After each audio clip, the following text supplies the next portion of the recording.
Hi guys, Franz here, welcome back to another episode of Knights of Dragon. So, thanks to everybody that came to the stream last night. I think the top was 12 people on at the same time, maybe even more. I haven't really paid attention to it, because at first it was like just me doing it alone. I tried 2 streams, so I was at first just doing it alone, and that was the very first stream, and then all of a sudden more and more people tuned in, and then we just had fun. And yeah, I just had to sing and some shit. And then the second stream, Kozik joined me. You guys can see it on like the videos that there's left as well, because the streams have been uploaded as videos right now. So yeah, it was tons of fun, especially with the second one with a couple of my friends. Even some others joined us. Unfortunately, their microphones weren't set up properly, so you couldn't hear them in the video. But they were there pretty much. So for those of you who didn't know this, I have 69 gems. So yeah, for those of you who want to go ahead and post in accounts, oh, you get 69 gems. There you go. For those of you childish little fuckers. But yeah, as always, currently 612. This is my third alt, so this one is the one in Shadows of Eternity together with Ruben's account.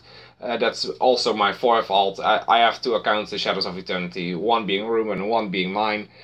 And why am I here this time? Well, SOA actually did decide to do a better thing than they usually do, because they usually do top 500, but instead they got top 250 this time. Now in raids we kind of suck, because we don't really have the armors, as like the sub-guild itself, the main guild is doing top 250 or top 200, top 150 as of lately even. So that's very, very nice, because the main guild actually came in rank 139. And yeah, we have the last wire, of course, so our guildmaster decided to gem. I already put Alex on as the new guildmaster, because yeah, we were in need of one. Because I was like guildmastering both EA as well as the sub guild. That it's hard to do, especially if you also have Met by Moonlight, your own EU guild, and then also Clash Royale and a Clash of Clan to run. And now, of course, Clash Royale, I'm not the leader anymore, because Ethan took over and he's doing a very, very good job at it. So props to you, Ethan, for actually managing that. So what I'm going to do this episode is try to name every top 25 guild and their alliance. So be aware that I do not know every single little thing, but I have been reading through the comments and everything, as well as online, as well as YouTube, to just, you guys gave me some tips. So what I'm going to do is just see if I know them by now, So let's start with this. So Holy Inferno was, for the first 2 days, they were number 1. They are from the First Order. That's the only thing that I do know. So, and they were, like I said, number 1 for the pretty much the entire war, except for the last day, because then Y Incorporated decided to push. What Y Incorporated actually did was they were pushing the second day already, but they were really pushing when I went to sleep after the second day. So it kind of when the second day turned into the third day. That's when they really started pushing. Because, like I said, they were already pushing, but Holy Inferno started pushing as well, when they saw them getting too close. Well, and after that, they started pushing as well, and blah, blah, blah. And now Y Incorporated is first, so good going to NWO and Y Incorporated, because that is an NWO guild. So, there's the policy of NWO is hardest hitter wins, which is one of the policies that I really just like, because Empire and TFO run by, like, if you have a sanction run and you're kicking them out, you're getting trouble. And that's one of the things that I don't like about EMP and TFO. They were good alliances, or they are good alliances, because Empire may be gone, almost gone. They are still here, but they're almost gone.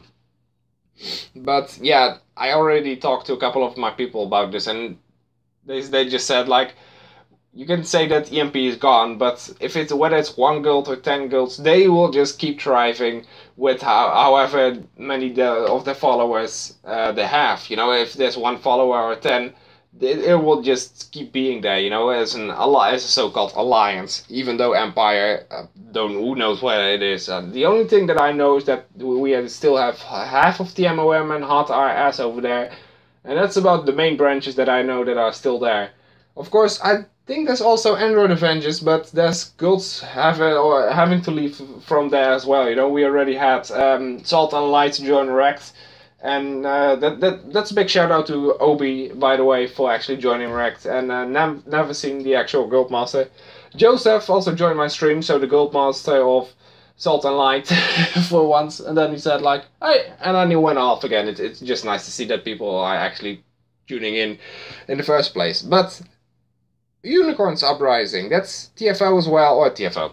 NWO, Ultimate Zen, NWO, Crazy 80s, NWO, the Immortal Knights. I'm not very sure about this, but I am going with, I haven't seen them in NWO MDR, but I think they went from, they're not from NWO. You guys have to let me know in the comments down below before you guys start getting mad at me again, because I really just don't know them all by my name, of course. So Criminal Legacy, TFO, Paper Hearts. I believe I have seen them in NWO or LGX, not entirely sure. Masters of Death is then that was TFO. That's quite easy to know. They also run differently from the other guilds, as I can see. The same goes for QMOP, is also TFO. Well, QMOP is one of the few guilds that actually runs top 25 every fucking weekend. it's a good guild. It's a good guild. So if you have the plans to join them, go ahead. They are very good. But yeah, you have to be TFO to do that. So bunch of jerks. NWO, German Sorrow, NWO from the top of my head, because I've also seen them in SDR. They met Germany won that one time. Then we have Greek Geeks. I don't know, maybe LGX. Balls and Jugs are TFO. Athena Rising and Fallen Angels. Where are those two? I honestly don't know. But Fallen Angels, I know that they are NWO. Then we have 13th. That one is definitely TFO. Because that guy actually still commented. The Guildmaster of that still commented on my last video saying, yeah, I really just like EU and whatever. Or I don't even know what he commented anymore, but he commented on my post. Unity Indie, the Terrible Bones Indie, Earth Swords is TFO. So yeah, you can kind of see that there's more TFO in here. Just like lower down the top 25. Then we have Holy Old Mass, TFO, Zombie Killers. Empire? Are they still there? We have Warhammers, which is also TFO, Dirty Ghetto Kids, which is NWO, same goes for Supernatural. So you kind of see that, like, LGX is also here, by the way, you know, that they are, I think that they had, like, Greek Geeks and Paper Hearts from the top of my head. They had, like, 2 top 15 runs, and that's what all I know from them. But Zombie Killers, I really want to take a look if they are actually still Empire. Because then they actually did sneak something in. Zombie Killers. Let's take a look. They are always full. They are like, which one? See the top 50 guilds. EMP, Android Avengers. Yeah, Android Avengers is one of the last branches still there. And if Android Avengers goes away as well, you know, which I already see that a lot of guilds are leaving. So it wouldn't surprise me if Zombie Killers would leave as well. But a lot of people really don't like NWO because like Gypsy is there or Majestic. There's people that can't cooperate with one another, which sometimes is quite bothersome because they join anyway and then they just start bitching.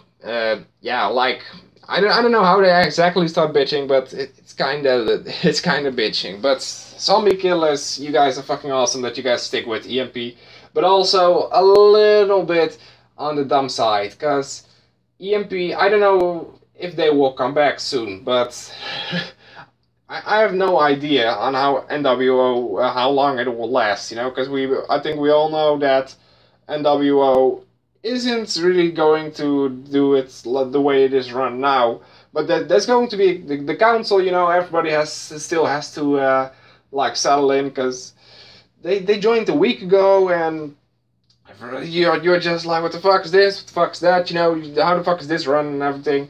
But it's going to be alright. Everybody just needs to settle in. That's the best thing about TFO. You know, they already had settled in. They already know about all of their girls. But NWO, it has been growing so quickly as of lately that some people just don't. They just can't get they just can't keep up. It's very hard. I agree with you guys on that. So props to the people that make the gold list for NWO as well as TFO, you know, because they have to make daily changes. Because every fucking day, every 12 hours even, a gold changes from Empire to TFO, or from TFO to NWO, or whatever. And every 12 hours, and if an entire branch or family leaves, then you will have golds leaving, you know? And that's an even bigger gap out of your own alliance. So guys, thank you so much for watching. Let me know if I actually did good this time. I don't know if I did good, because it's just meh. I just honestly just don't know. Yeah, 250 for both my sub-guild as well as main guild. Resurrected Honor, nice. And Warriors of Hyrule, nice. So it's also nice to see these guilds, because top 250 was a very good Dragon Forge as of now. And with that, I mean, like, the top 125 Dragon Forge is even worse than the top 250. So I'm glad that some people got Mystic's Mantle. Well guys, thank you so much for watching. Leave a like if you enjoyed. Share this video with your friends. Blah blah blah. Subscribe if you haven't yet. And I hope to see you all again next time.